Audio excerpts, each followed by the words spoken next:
और चैप्टर का नाम दिया था कि national income and its application.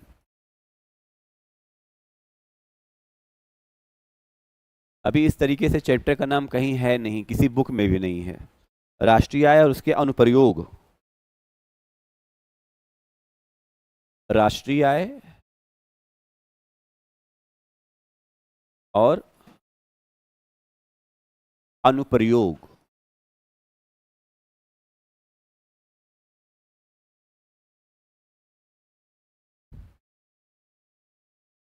जब किसी भी टॉपिक का एप्लीकेशन शुरू हो जाता है तो वो टॉपिक इंपॉर्टेंट हो जाता है। जैसे साइंस का एप्लीकेशन जब शुरू हो गया तो टेक्नोलॉजी हो गया, तो इंपॉर्टेंट टेक्नोलॉजी है साइंस। साइंस हमने कल 2 शब्द बताया था, एक इंपॉर्टेंट, एक नेसेसरी। महत्वपूर्ण क्या है और आवश्यक क्या है, समझ रहे हैं? तो फिर साइंस। इकोनॉमिक्स का एप्लीकेशन क्या हो गया? इकोनॉमी।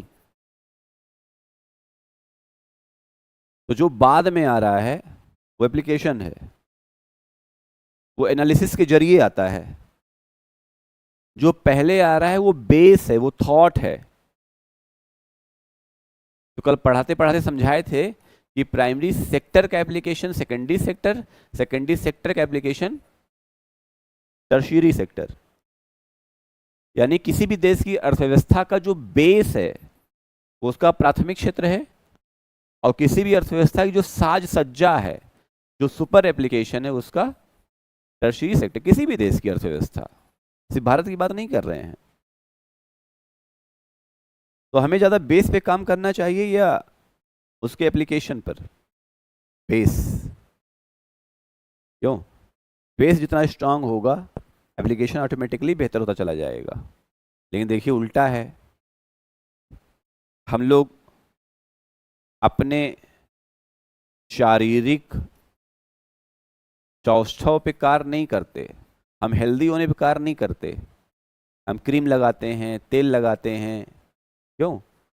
बढ़िया कपड़ा पहनते हैं, जूता पहनते हैं। ये क्या है? ये एप्लीकेशन है बस, साज सज्जा करते हैं। काम कहाँ करना चाहिए? हेल्दी फूड होना चाहिए, न्यूट्रिशन होना चाहिए, एजुकेशन होना चाहिए। समझ में आ रहा है कि नहीं? है इकोनॉमिक्स ही, लेकिन हम बात हमेशा एप्लीकेशन की कर रहे हैं, जो कि गलत है। और कल साइमन कुजनेट्स ने ये कहा भी था कि आप बहुत लंबे समय तक एप्लीकेशन पर डिपेंड नहीं हो सकते। एक समय ऐसा आएगा कि आपको अपने बेस पे लौटना होगा। अर्थव्यवस्था के नेचुरल सेक्टर पर जाते हैं, नेचुरल सेक्टर पे जाते हैं। तो भारत का जो नेचुरल सेक्टर है वो संकटग्रस्त है, संकटग्रस्त। और जितने भी प्रॉब्लम्स हैं, जितने भी प्रॉब्लम्स हैं, आप देखिएगा इसी सेक्टर से रिलेटेड हैं। और ज्यादातर जहां संकट है, जहां संकट है, जहां समस्या है, वहीं से आप जहां पर फंसते हैं वहीं सवाल है यूपीएससी का। आपको फिर ये सिर्फ ये ध्यान देना है यूपीएससी सवाल कहां से पूछ रही है, आईएएस सवाल कहां से पूछ रहा है। तो भारत का संकटग्रस्त कृषि है, कृषि सवाल है। क्यों? भारत संकटग्रस्त पशुपालन है, पशुपालन से सवाल है। पहाड़ पठार कैलेमिटी इन्वायरमेंट संकटग्रस्त है, इन्वायरमेंट से सवाल है।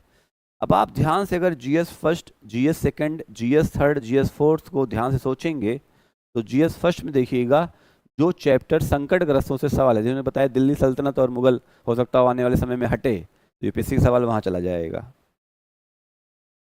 क्यों? जीएस सेकंड में जाइए, पॉलिटी में 370 चर्चा में था, संकटग्रस्त था, उससे सवाल आ गया।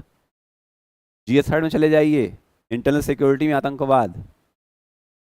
यानी अगर यूपीएससी को सिर्फ फील करना है तो आप अपने चारों तरफ संकटग्रस्त विषय देखिए। जो लोग इस बार दे रहे हैं ठीक है, जो 2026 में दे रहे हैं या 2027 में दे रहे हैं, उनके पास एक ऐसी डायरी होनी चाहिए जो प्रतिदिन हर विषय को लेकर के सोचें कि आज के दिन में इस विषय की समस्या क्या रही।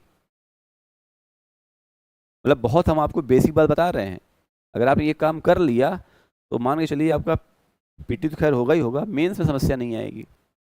जैसे आप बैठे आधा घंटा, आपने कहा जीएस फर्स्ट पेपर, अच्छा क्या इतिहास, भूगोल, art and culture, world history, है ना, ये सारी चीज़ देखी आपने। फिर आपने सोचा अच्छा आज के दिन पे इतिहास का कौन सा विषय ऐसा है जो सरकार के लिए संकटग्रस्त है, लिख लिया।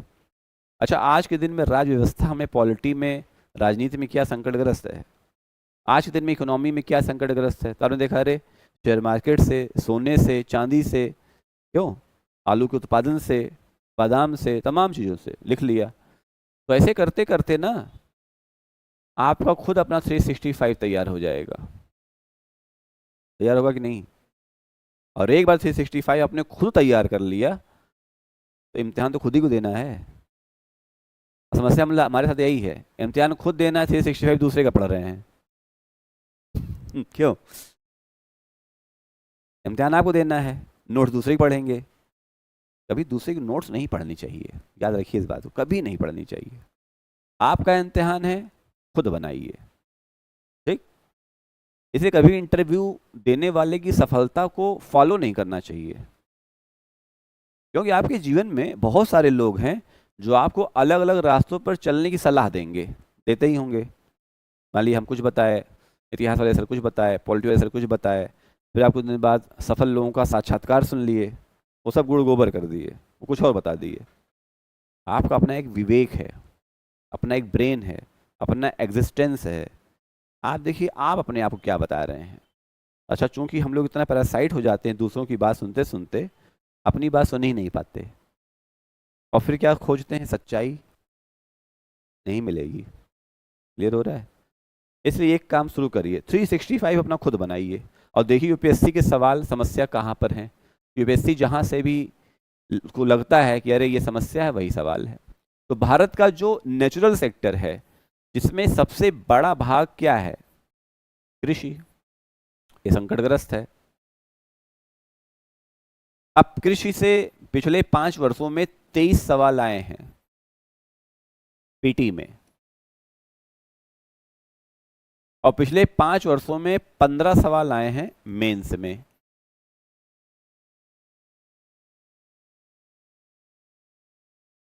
यानी एक हिसाब से देखा जाए तो पीटी और मेंस दोनों में एक समान रूप से कृषि आ ही रहा है, लगातार सवाल आ रहा है कृषि से।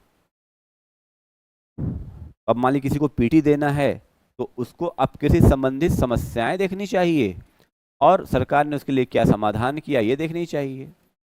सवाल योजना पर आता है, और योजना क्या है, किसी समस्या का समाधान ही तो है। लोग कहते हैं योजना पढ़िए, अरे योजना पढ़ने से पहले देखिए कौन सी योजना पढ़े। तो आप देखिए अच्छा ये समस्या रही है क्या, अब समस्या का समाधान सरकार ने योजना के लिए निकाल दिया। पूछ समस्या ही रहा है लेकिन योजना के रूप में पूछ रहा है। पूछेगा प्रधानमंत्री कृषि सिंचाई योजना से संदर्भित निम्नलिखित कथनों पर विचार कीजिए। है योजना लेकिन समस्या को लेकर के है। अटल पेंशन योजना से संदर्भित निम्न कूटों पर विचार करिए।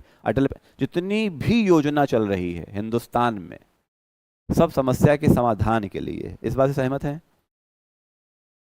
चाहे वो जिस भी विषय की योजना हो, चाहे इकोनॉमी की हो, पॉलिटी की हो, एथिक्स की हो, ज्योग्राफी की हो, किसी भी विषय की हो, टेक्नोलॉजी की इतनी सारी योजनाएं आ रही हैं। तो आपको बस दिमाग ये दौड़ाना है कि भाई हम जब से देश आज़ाद हुआ तब से तो करोड़ों योजनाएं हैं, पढ़नी नहीं है। हाल फिलहाल 6 महीने के अंदर जितनी भी योजनाएं आई हैं उन पे एक नज़र डालना है, और उन योजनाओं पर नज़र डालना है राष्ट्रीय आय